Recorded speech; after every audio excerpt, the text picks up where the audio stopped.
From Focal Point Radio and WEBR in Fairfax, Virginia, this is The Mimi Gerges Show.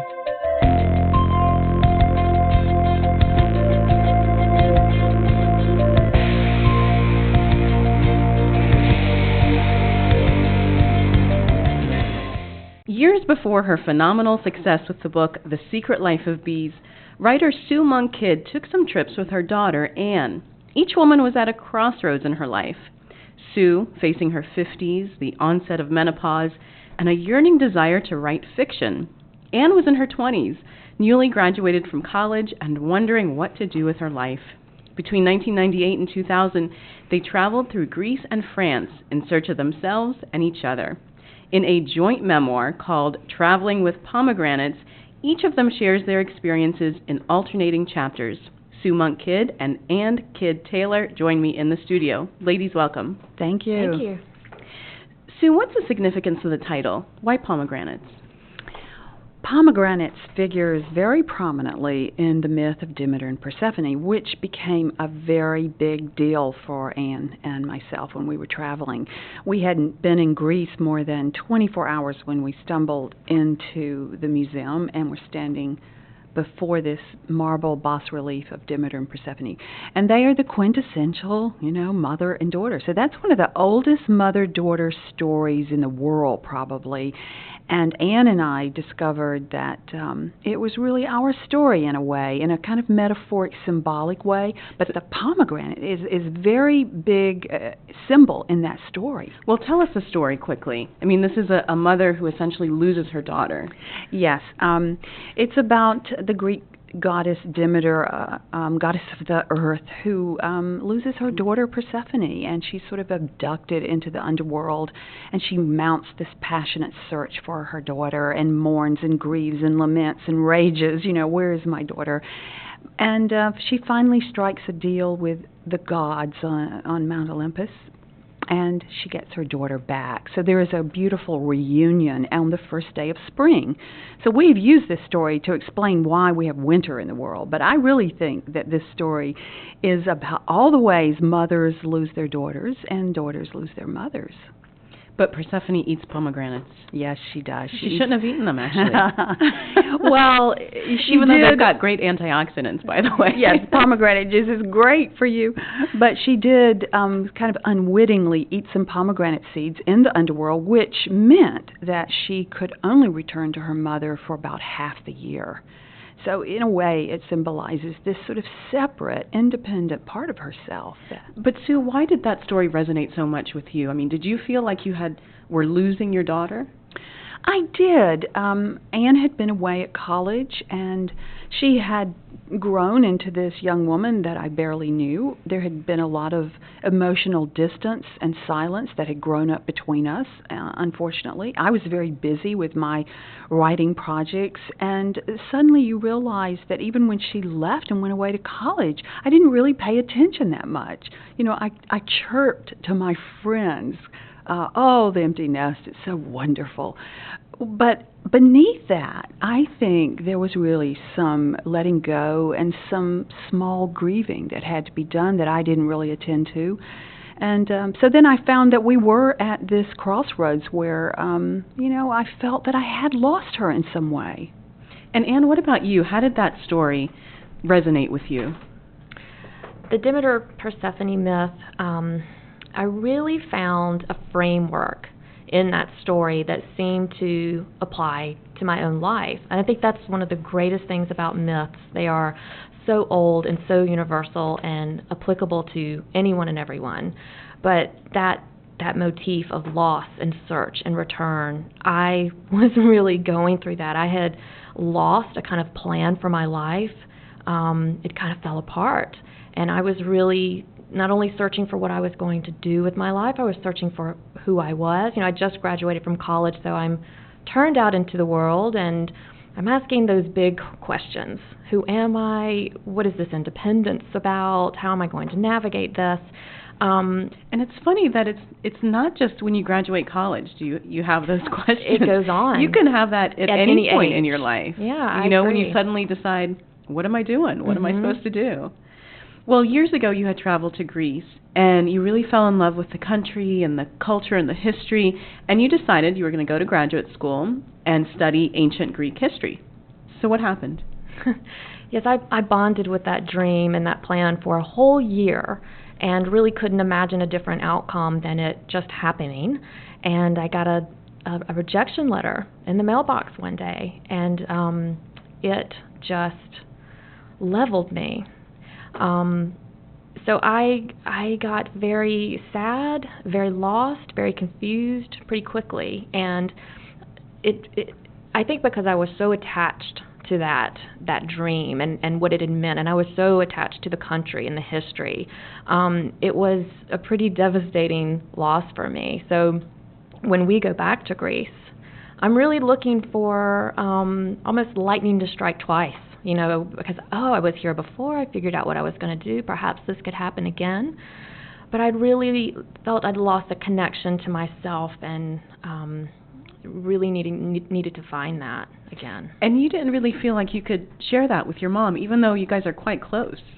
Yeah, I could barely admit it to myself. I think admitting that to myself would mean kind of admitting the worst things about yourself. And so, I did not share any of that with my mom. And, I joked that every day was kind of an acting class.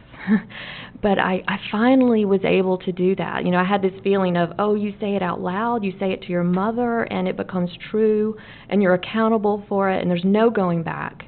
And I was afraid of that. I wasn't afraid of my mother rejecting me or saying, yes, you're right, you should have been rejected, or saying anything bad to me. It was just the fact that it's so painful. I didn't want to confront it. The book we're discussing is called Traveling with Pomegranates, a mother-daughter story. The mother and daughter are Sue Monk Kidd, a best-selling author. Her first novel was The Secret Life of Bees. It spent 125 weeks on the New York Times bestseller list. And her daughter, Ann Kidd Taylor, this is her first book. Sue, Ann was clearly troubled during this first trip to Greece with the two of you and was depressed, and you felt like you couldn't really reach out to her. Why couldn't you just say, Ann, what's going on? Why are you so upset? Well, believe me, I wanted to take her by the shoulders and sort of shake her a couple of times and say, what's going on? I did sense that she was pulled into herself and withdrawn initially, but we hadn't been around each other a great deal, so I was a little clueless about how devastating she was by this rejection letter and how it had snowballed really into a rejection of her own self.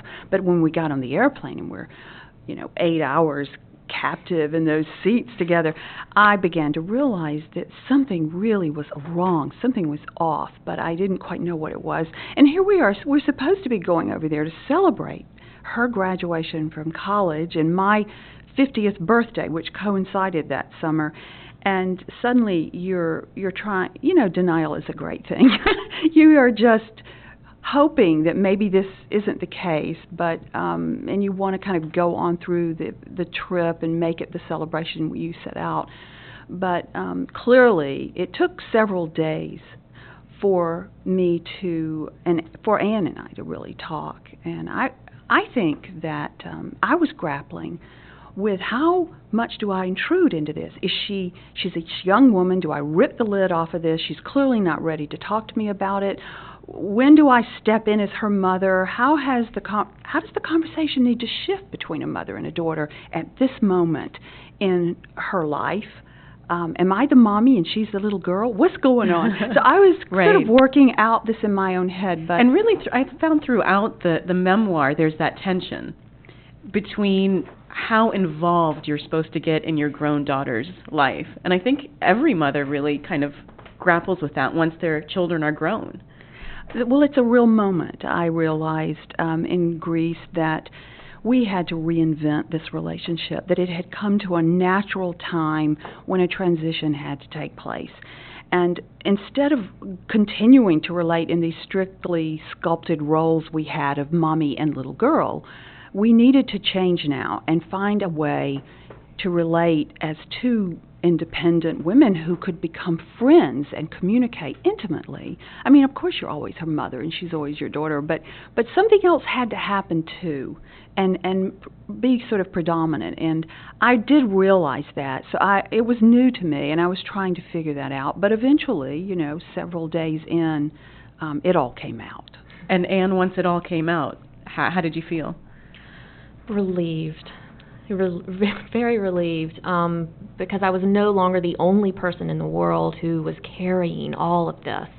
And then, of course, I realized, I can say all this to my mom, and the world is not going to end, and I feel better. And of course, the greatest thing that came from us having that conversation is that it created this way for us to have more conversations and relate to each other in this new way. It was really an opening for us. Sue, I want to go back to 1993.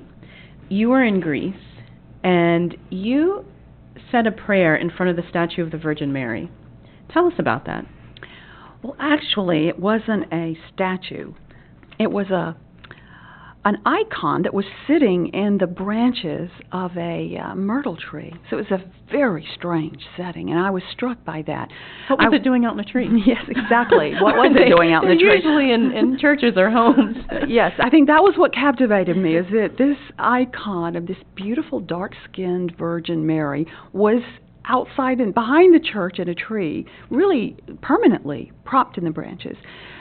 I was with a group of friends, and we had traveling in Crete, and we had wandered into this walled convent. It's a very old convent, and there was this odd scene. And a nun approached and explained to us that there was a tradition of asking this, as they call her, Panagia, the Virgin Mary, for the thing at the bottom of your heart, which we thought was sort of magical, And so we, in the spirit of being good tourists and pilgrims, we all approached this Virgin Mary, and we asked for the thing in the bottom of our heart. Of course, I had no idea at the moment what I was going to ask for, but when I actually stepped under the branches of this really beautiful tree and looked at her, what came out of my mouth was, I want to be a novelist. So there was a little surprise in it for me, and yet at the same time it was not a surprise at all, because I had been carrying around this desire kind of hidden inside of me for some time. But why? Why was it hidden? I mean, you were already a successful writer. You'd written nonfiction. You'd written the Dance of the Dissident Daughter. What's the big deal about writing a novel? Well, I don't think it's a big deal, except that it felt very new and very different. I mean, I had charted a path, a course for myself. I had been writing nonfiction, personal narrative, and memoir for years and years and years, and it was very comfortable. And you were good at it. And we were doing all right. And then this impulse, I want to say it was a real impulse of the heart, of the soul even, to write fiction came. And I thought, oh dear, in a way, I don't know anything about this. Could I make it work? What if I fall on my face? I think those typical questions when you're presented with something new in your life, they all popped up. I do think that the courage to create is one of the most difficult kinds of courage to get a hold of. I don't know why that is. You look back on it and you think, what's the big deal? Yeah. But at the time, it just felt very large to me. It was a fear of failure then. Probably. To be out there and to try something new and then the fall on your face publicly. I think that was a big part of it. I'm not sure it was all of it, but, it was just kind of rumbling around inside of me. It wasn't that it had completely crystallized in a very clear way. It was just in there, and you sort of notice it, and you have this longing or this yearning, and then it sort of fades away into the background, then it's back. So this was going on for me, and I think that's how desires of the heart often emerge in those intimations like that.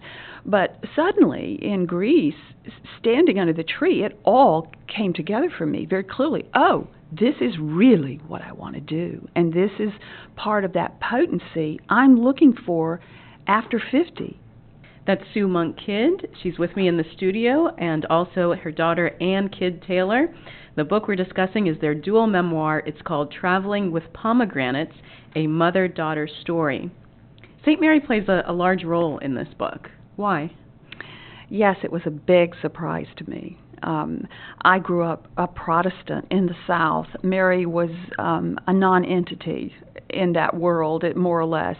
She showed up at Christmas, and that was pretty in much the nativity it. scene. Yes. So I had a limited history with her. I had a couple of encounters. Some were good and some were not so good. But I would say mostly I showed up in Greece with this one rather significant experience with Mary under the myrtle tree with that icon where I really spoke out loud this desire. And I then had been harboring that ever since, and had even made some attempts at writing this idea about For the Secret Life of Bees. It was the seed of an idea, and I attempted to write the first chapter and had pretty much had it shot down at a writer's conference and told that there was little potential for this novel. So I was carrying that around too. So when Anne and I then went to Greece, it was a surprise that I met the Virgin Mary in so many icons and that she sparked my imagination the way she did. She became very muse-like to me, and she became this image of almost like a sacred feminine image that felt a little old-fashioned to me, and I kept trying to talk myself out of it. But I realized by looking at these visages of the Black Madonna in particularly, and her symbolism, that she's very well suited for 21st century feminist interpretation. And Anne, you also got some inspiration from St. Mary, as well as others. I did, especially in France. I think there are more Black Madonnas in France than in any other country, maybe. How did a Black Madonna come about? Oh, gosh. I think that we're so used to seeing the very light-skinned white Madonnas with their downcast eyes and right. very... The European-looking ones. Yes, and these Black Madonnas, I think, and my mom could help me with the history a little bit, but they come from almost this remnants of an ancient earth goddess. Mm-hmm. And as people were, thousands of years ago, people are moving into churches and they're leaving their old goddesses behind, and Christianity is moving in. And it was almost a way to bridge these ancient goddesses with Christianity. And so these Marys looked, some of them very Isis-like. Isis holding Horus, and they would say, look, this is Mary holding Jesus. So very interesting roots and very interesting characteristics that are very different from the, light-skinned Madonnas that we're used to seeing. They're a little subversive. Mm-hmm. Yeah. And that appealed to you. It did. And so being in France and going to these cathedrals, seeing them, the one at Le Puy, for instance, is sitting right there on the main altar, and and they're just beautiful. So I think it evokes something, or I know it evoked something in me that I was not used to feeling. It was something very powerful, very strong, very feminine. Well, then how did you talked about how you were looking for your passion and what you wanted to do in life. I mean, how did you go about discovering that in these travels with your mother? Well, I would turn to other figures that might strike me. Athena was one, but particularly Joan of Arc. Her story was so amazing to me. This very young girl who found this courage and this purpose in life, and at this very young age to lead an army. The bravery that it took to do that. And in her story, I thought, that's what I want. I want to know what I was born to do, and I want some courage to do that. So I kind of got focused on really finding what I wanted to do and looking, I guess, deep inside. I was looking for my necessary fire. And what did you find? Well, I found writing, or I could say I rediscovered writing. But you had thought about it before, and you'd kind of rejected it. You'd said, well, that's what my mom does. That's not what I do. Yeah, when I was little, it's what I wanted to do. I had the poetry and the family newspapers, and I kind of had a mindset, like I needed to go do something different than what my mother did. I needed to blaze my own path, and feeling a little bit like I should differentiate myself from my mom. So a little bit of coming to writing had to do with making my peace with that my mom is a writer and I could be a writer too. And I had to work out the practicality of it also. I thought, who says I need a steady income, I'll go be a writer. Yeah. And it's famous for rejection letters, and I'd had my history with rejection letters, so I was just coming up with lots of reasons why it was a bad idea. And you also had to come to terms with, your mom's not just a writer, she's a successful writer, and that you would always be compared to her. Yeah. And you might not measure up. I mean, you might be better, you might be more successful, you might not. Right, I thought the comparisons are inevitable. People are going to say the apple fell way far from the tree. And I think I had to make my peace with that also, because it became undeniable to me that writing was what I wanted. That was my necessary fire, is my necessary fire. And I had to accept that and embrace it, and I did. Now, Sue, Anne had been showing an affinity for writing. She was good at it from what you had seen. You never told her, do it. You never told her, okay, this is it, be a writer. No, I didn't. It felt like, somebody pushing your children into the family business or something to me. I kind of leaned the other way. And in retrospect, I realized maybe I leaned too far the other way.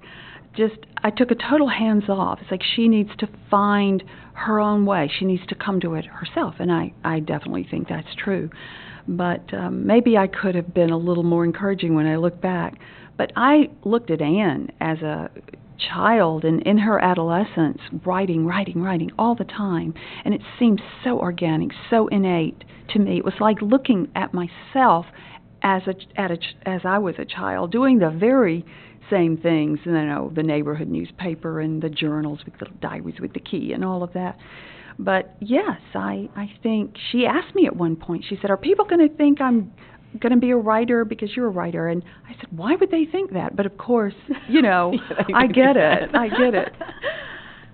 So what do you do when you decide you want to be a writer? I mean, there's no test you have to take. There's no certificate. I mean, what do you do? I took a couple of writing classes. I think that was the best place for me to start, because that was exactly what I was saying. Okay, I've come upon this decision. I'm going to be a writer. Now what? So I had many moments, still have many moments of sitting at my desk and feeling like, oh, there's the blank screen. Where do I start? But I started with a class, and I started with some books about writing. And then you just sit down and see what happens. And you just do it. Yeah. And Sue, part of this journey for you was also discovering what you call the old woman, in capital letters. Who is that, and what was that journey like for you? Well, it's clearly the trips Anne and I took. There were 3 of them over the course of 3 years. It was a spiritual quest. It was a creative quest. And it was crossing these thresholds, too, very feminine thresholds. Anne is a young woman, but for me, it was crossing this threshold that I really sensed into becoming an older woman. I read a poem by May Sarton right before we left on these trips, and it talked about the old woman, yes, with capital letters. And I was struck by that. Well, who is this old woman, she says, that has to be met deep inside of ourselves? She said, at the root bed of a new fertility, we meet this old woman in ourselves. Well, that was pretty fascinating. And it for some reason, that struck a chord with me. And You didn't react by saying, I'd rather not meet this old woman. Yes, of course I did, daily. I said I wanted to want to meet her, but I think it was more of this sensing that there is a real threshold or portal or kind of crossing over that has to happen at some moment or series of moments in a woman's life. I mean, it happens at different times. For me, it happened to have been around that 50th year, which was very, huge sort of movement for me. But it could be 55 or 60 or older. I mean, it just kind of depends. But it seems like there's an odyssey that the female soul really wants to take. And to come into one's own in a completely new way. It's like something begins to end, that identity with the young woman, and your sense of self begins to really shift around, and then you sense something new wants to come. And it's this new I, as George Sand put it, a new I is beginning as I become this old woman. And I feel like there's real fertility in that, and that's what that poem was about. And I felt that I had some fear that maybe I couldn't generate the potency I needed for that third act, all becoming the novelist and a renaissance as an older woman. I think it's out there for all of us. So but it has to be navigated, I felt, and sort of consciously taken on.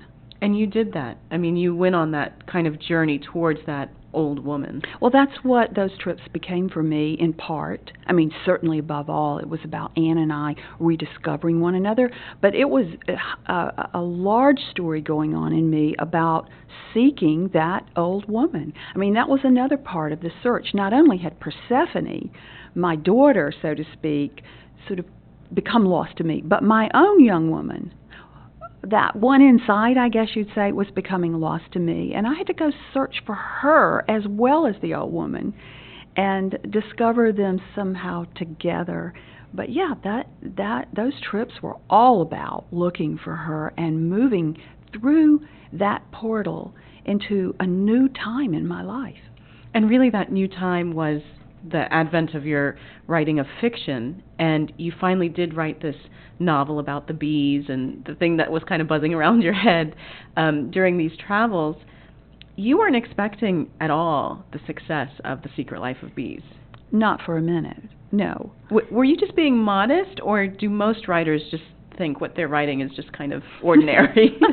I think that writers have probably confidence in what they're doing, but at the same time doubt it. It's a very weird paradox that writers seem to be susceptible to, where you believe in what you're doing every minute of the way, which I did with The Secret Life of Bees, but also doubting it would ever see the light of day. So I don't know how you carry that crazy tension around, but it seems to fuel the work somehow too. But no, I didn't know if it would be published, and I certainly didn't know if anyone would read it beside my extended family. And they have to read it. Well, I mean, the book has done extraordinary well, but you even got into a question in Jeopardy. That's big time. Well, that was the moment I realized a lot of people were reading this book. I think you can live in a sort of little bubble about it where you aren't quite able to take in the fact that it's become something of a cultural icon or phenomena or something. When you sell that many copies, a lot of people are reading it. You don't quite somehow process that. But I was sitting in a hotel room, and Jeopardy came on. I was speaking in Boston, actually, and I was sitting there, and the question was about female writers, I think it was. And there was the bee question. Sue Monk Kidd has written a novel about what insect? And you were yelling out, bees, bees! I was screaming bees. I so wanted her to get it. I thought if she can just answer this, maybe it justifies me being the $600 answer. So, Anne, how did you decide to write this book and to write it with your mother? Well, I knew I wanted to write this book on that last trip we took together to Greece in 2000. I actually went up to that myrtle tree with the icon of Mary in the myrtle tree and asked for the thing at the bottom of my heart. And it was to write a book about these travels. So I came home, took the writing class, and kind of set in with the writing. And the more I got into it, the more I could see that I was only telling half of the story. There was my mom's story and her voice, and then there was the story of our relationship and how it had changed.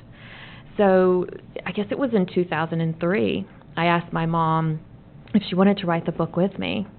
And she said yes, that she did. It was very terrible timing, though. She was about to begin writing The Mermaid Chair, her second novel. So I kept up with my writing about the travel experiences and just plugged away. And so for a while we were on different tracks, but when the timing was right, we set in to write the book together.